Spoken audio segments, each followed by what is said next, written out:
याद रहे।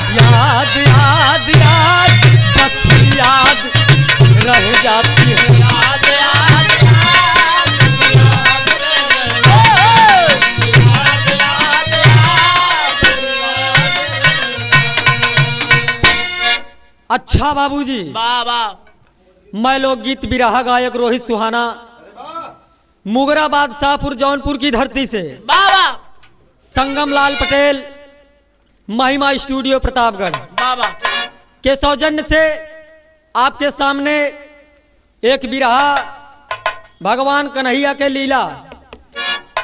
आशा नहीं पूरा विश्वास है कि आप सब परिवार के साथ बैठकर सुनेंगे, आनंद आ जाएगा। बाबा कहना है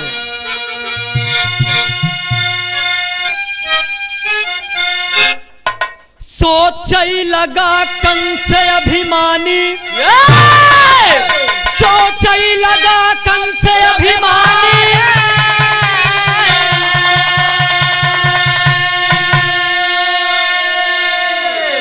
अरे कितनी सुंदर राधा रानी,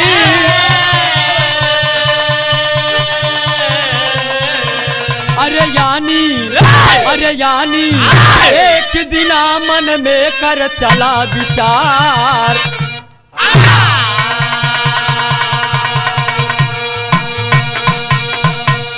यानी एक दिना मन में कर चला विचार।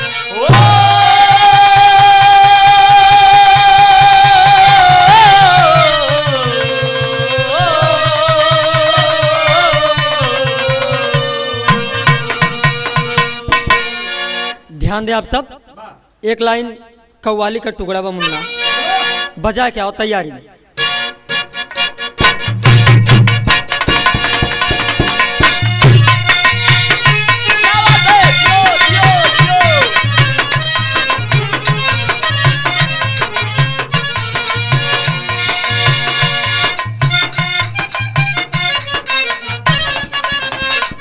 कहना है क्या, सब कुछ हमें, सब कुछ हमें, सब कुछ हमें अल्लाह के दिलवर ने दिया है, सब कुछ हमें अल्लाह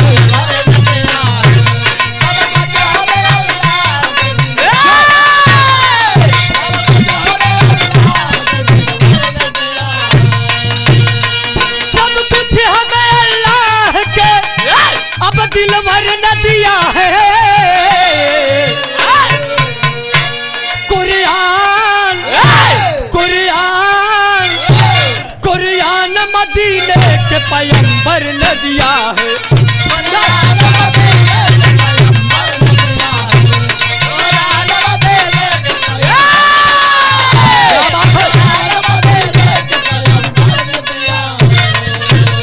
लेकिन गाने के भाव में कहना है क्या, अभिमानी अभिमानी अभिमानी कंस मन में यही गौर बढ़ाया, अभिमानी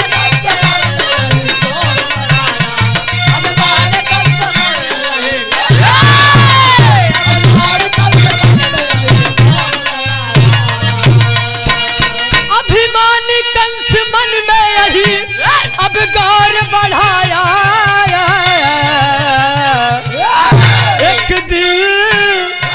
एक दिन कुंवर कन्हई का है भेष बनाया। ध्यान दे, भगवान मुरली मनोहर कन्हैया और राधिका जी के प्रेम को पूरा चर्चा एकदम आई। जब बात कंस तक पहुंच गई, कंस सोचे बतावा सगरो राधा के चर्चा चलत बा, कितनी सुंदर यह राधा, जरा हम देखी। अपने मन में विचार कर लिया, कहना बा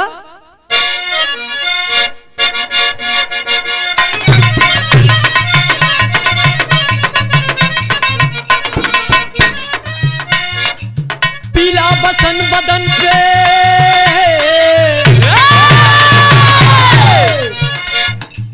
पीला बसन बदन पे अपने सजाई कर मस्तक पे चले मोर का पंखा लगाई कर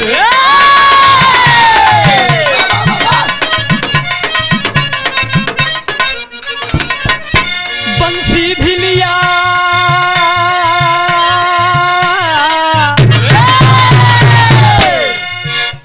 बंसी भी लिया हाथ चला सोच बिचारे नकली कन्हैया बन के जमुना के किनारे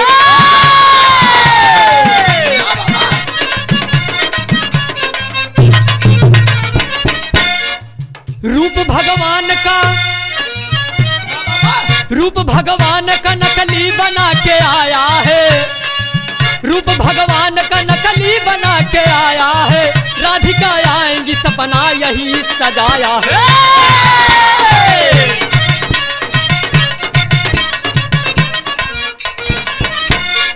हाँ ध्यान दे भगवान मुरली मनोहर राधिका जी के प्रेम के इतना चर्चा बा जब कंस सुनेस तो भगवान कन्हैया का रूप बनाई के सोचेस का महू देखी राधा कितनी सुंदर है अब फर्स्ट क्लास भगवान कन्हैया का भेष बनाई के एकदम भगवान कन्हैया का भेष बनाई के एकदम जहाँ भगवान कन्हैया राधा से मिलते थे आए दिन पहुंच गया गीत के माध्यम से कहना है अरे आके कदम के डार पे अरे आके कदम के डार पे अरे नजरे है जमाया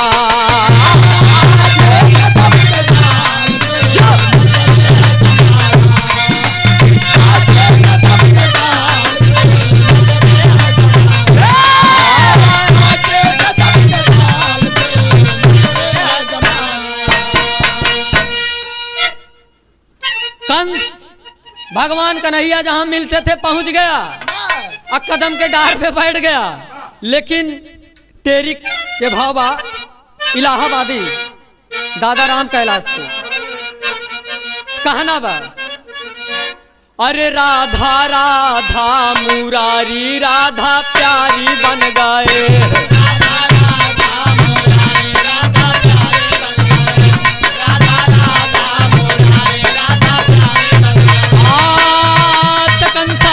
कन्हैया कंसा बना कन्हैया कंसा बना कन्हैया चढ़ा कदम की डारी मुरारी राधा प्यारी बन गए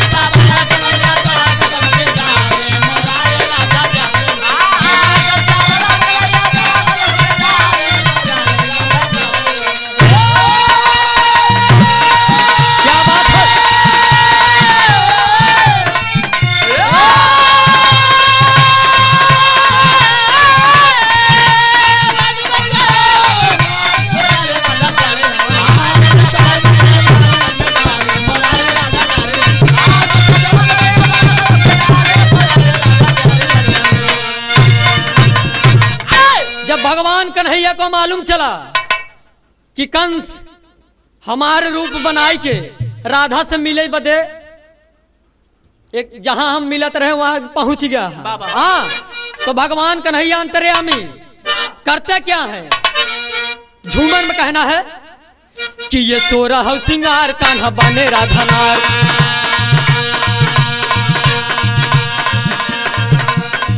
बाहे पूरे भी बयार रही आई गईले चोली चोला पूरा वाली लगी रे समी है जाली हाली हाली तना साड़ी झमकाईली हले पायल करे झनकार चले मदन मुरार कंसा करे इंतजार रही आई गईले तो चाल चले मस्तानी जैसे मद में दीवानी चाल चले मस्तानी जैसे मद में दीवानी कान्हा बने राधा नारी न खराई गईले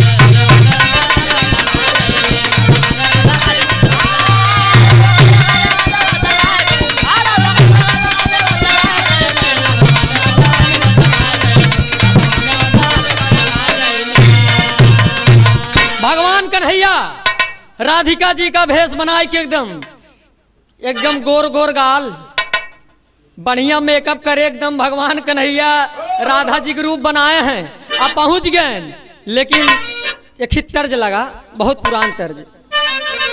कहना बा, अरे तुलसी वृक्ष मुरझाई गईले हो, काहे आए नाही राम। लेकिन गीत के माध्यम से कहना है, अरे राधा बानी बोला ले कान्हाई ताबा हो, नीचे आवा भगवान।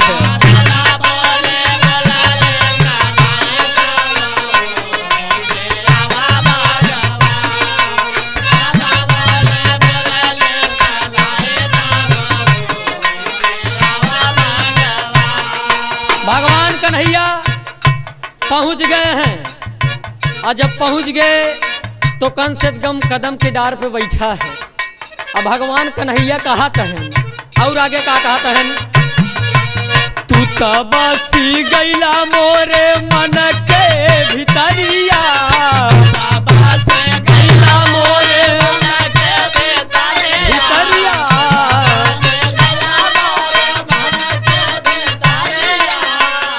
ये तने ना हमके बुझाला जैसे, हमके बुझाला जैसे आखी कई पुतरिया, हमके बुझाला जैसे आखी कई पुतरिया, हमके बुझाला जैसे आखी कई पुतरिया। मनवा हमारा हारा साई ताबा हो, नीचे आवा भगवान। मनवा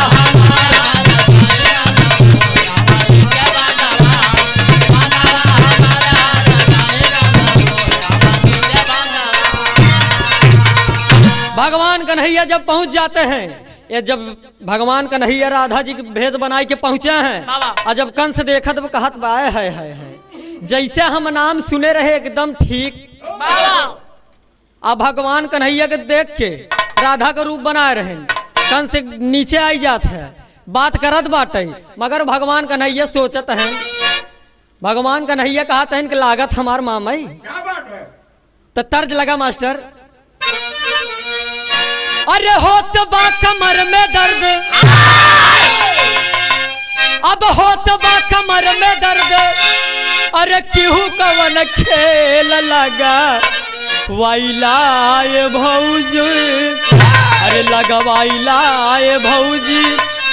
कौनो देवर अपने भौजाई से कहत रहा, अरे लगवाइलाए भौजी, अरे रैया का तेल लगा वाइलाए भौजी।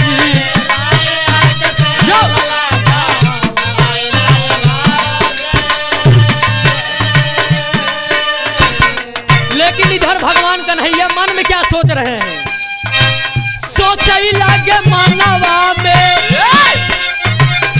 सोचई लागे मानवा में, मदन मुरार मामा सार हो मचाया ताका रार हमसे हो मामा सार हो।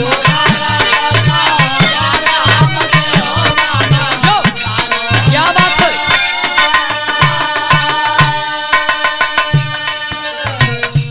कहना है, नकली कन्हैया जी के भेसवा बनाया,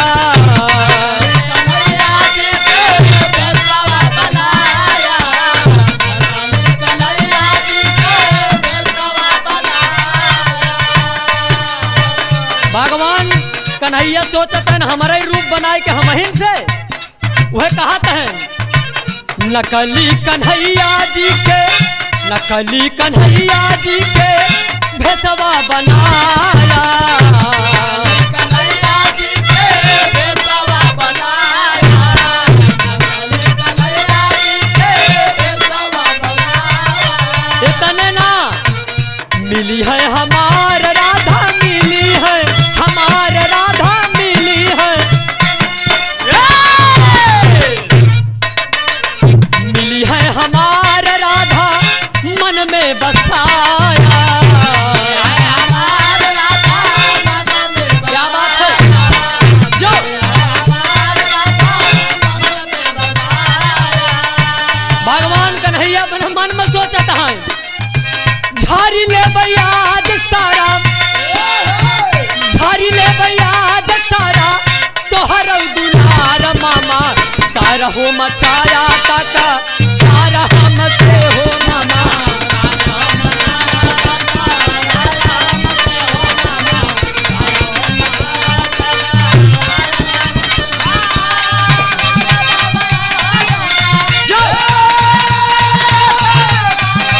भारत त्रिभुवन गुरु जी क्या बात है।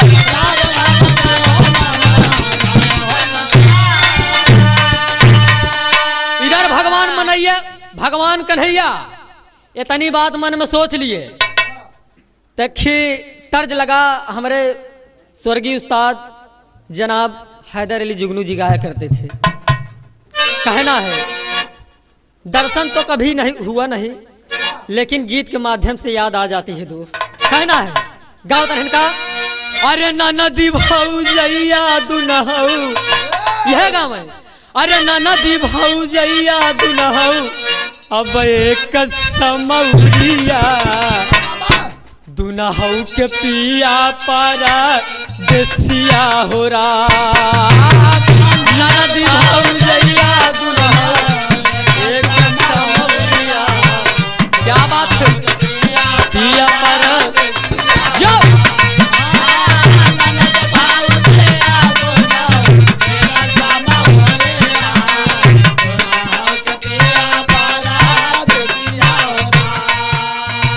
कोनो परदेसिया का बात रहा लेकिन गीत में कहना है भगवान कन्हैया कंस से एक बात कहते हैं काथिन देखा बगल में दूठी सरोवर बा काथिन देखा इस सरोवर में पहले सबसे पहले तू स्नान कैला कहना बा गीत के माध्यम से सरोवर के बीच कंसा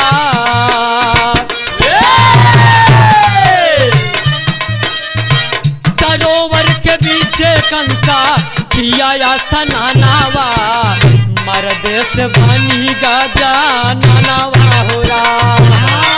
सरोवर के बीच कंसा किया या सनानावा मर्द से बनी गाजा नानावा हो रहा। सरोवर के बीच कंसा किया या सनानावा मर्द से बनी गाजा नानावा हो रहा।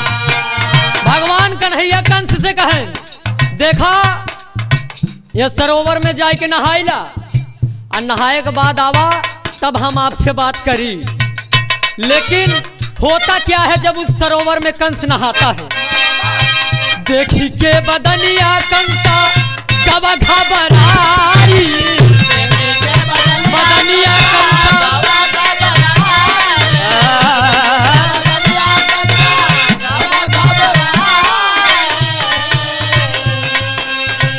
देखी के बदनिया कंसा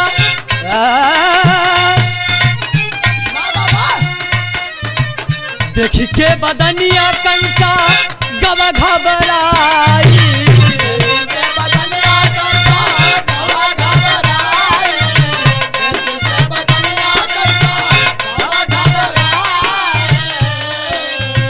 हाय रे विधाता काया फतियाई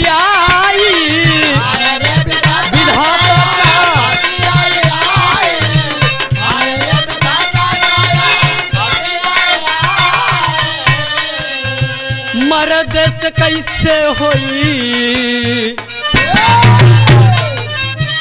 मर्द से कैसे होई गईले नारी खानावा मर्द से बनी गाजा नानावा हो रहा।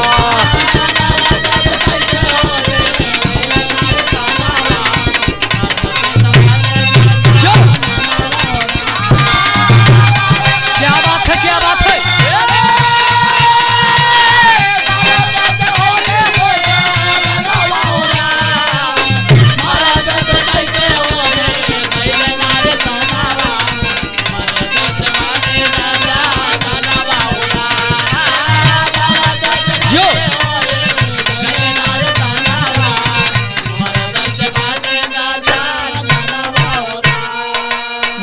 कन्हैया के कहे पे कंस सरोवर में स्नान करने जाता है। आज जैसे है वो सरोवर में पहुंचा, स्नान किया कि धीरे धीरे एकदम पूरा बदन बदलने लगा। आप फर्स्ट क्लास एकदम नारी के रूप और का होत बा इतने ना। अरे आँख मृग नयनी भैले एकदम कटारी साख। अरे आँख मृग नयनी भैले उठावा गुलाब।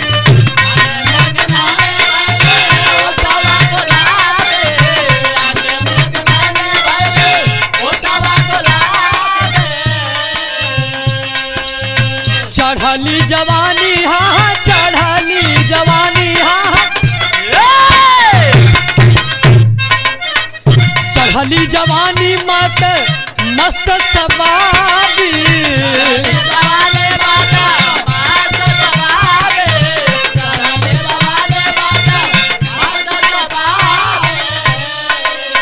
इधर जब ओकर एकदम तन नारी को हो जाता, आँख एकदम मृग नयनी के जैसे, गोर गोर गाल, अब बड़ा बड़ा बार एकदम लटकाए और का सीनवा के ऊपर भैले दुई जो बनवा। काम ही गड़बड़ाई गया। सीनवा के ऊपर भैले दुई जो बनवा। मर्द से बानी गाजा नाना बाहुरा।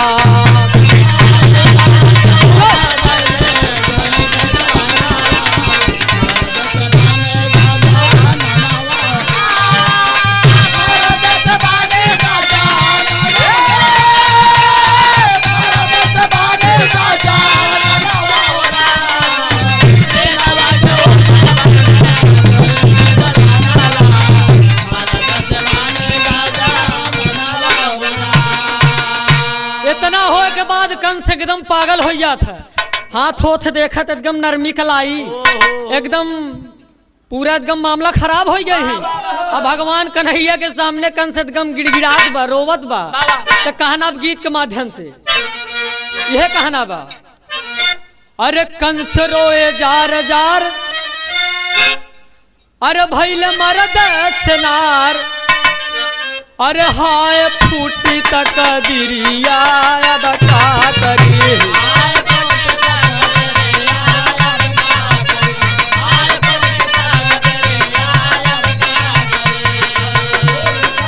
क्या बात है।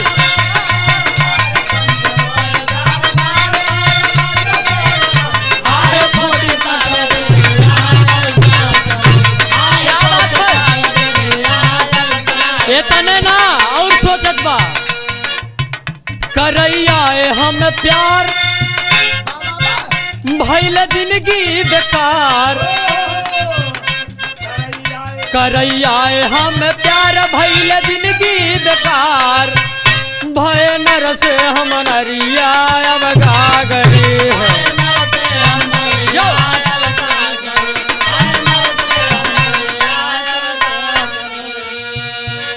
भगवान कन्हैया के सामने कंस एकदम रोने लगता है, गिड़गिड़ाने लगता है। गलती हो गई। भगवान कन्हैया कहते हैं कोई बात नहीं। आल्हा के भाव में कहना है।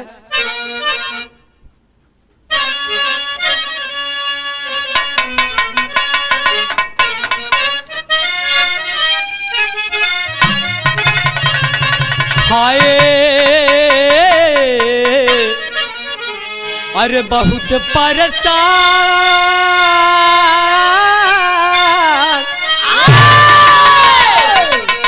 अरे बहुत परेशान होएगा कंसया भीमनिया भैया।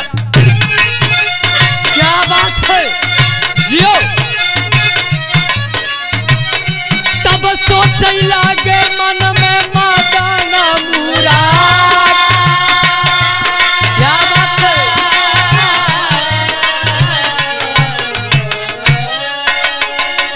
कितना बदुष्ट पापी कंसया भीमनिया भैया। क्या बात है दीपक भैया।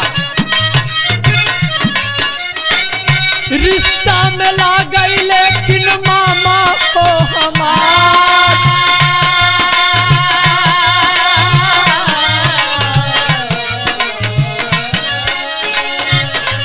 और कन्हैया क्या सोचते हैं, मामी इंतजार करत होई ही घरवा में भैया,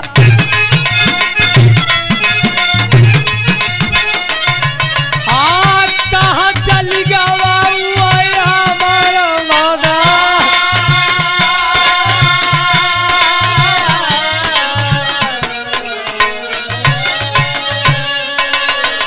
दया आई गई बोले कुंवरा कन्हैया भैया,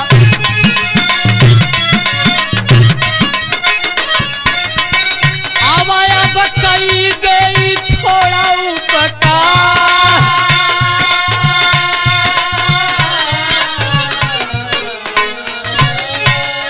भगवान कन्हैया कंस के ऊपर एकदम दया आ जाती है उसके ऊपर, उसकी गलती को माफ कर देते हैं, लेकिन खड़ी के भाव में कहना है,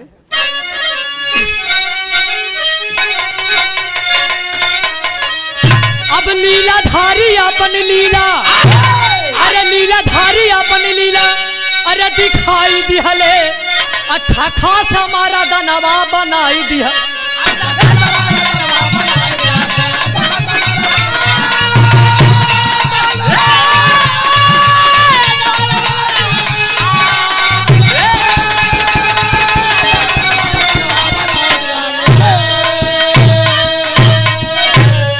नतमस्तक हो गया कंस, सब टूट गया अभिमान हो, अरे जाओ मामा घर को वापस, बोले तब भगवान हो, अरे मामी जो हथ होए घरवा पठाई दिहले, क्या बात है बंटू गुरुजी, अरे अच्छा खासा हमारा दनवा बनाई दिहले,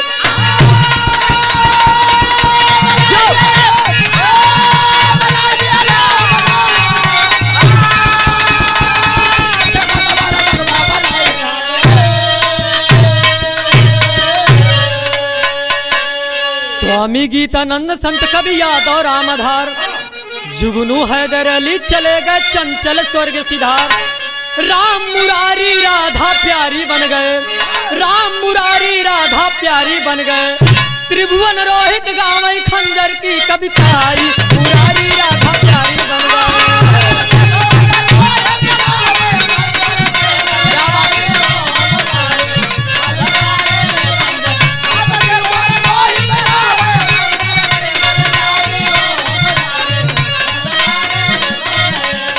परदेसिया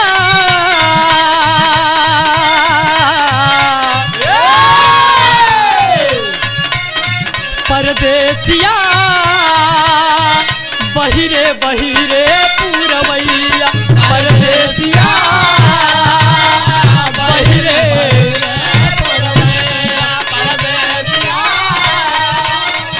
बहिरे बहिरे पूरवैया।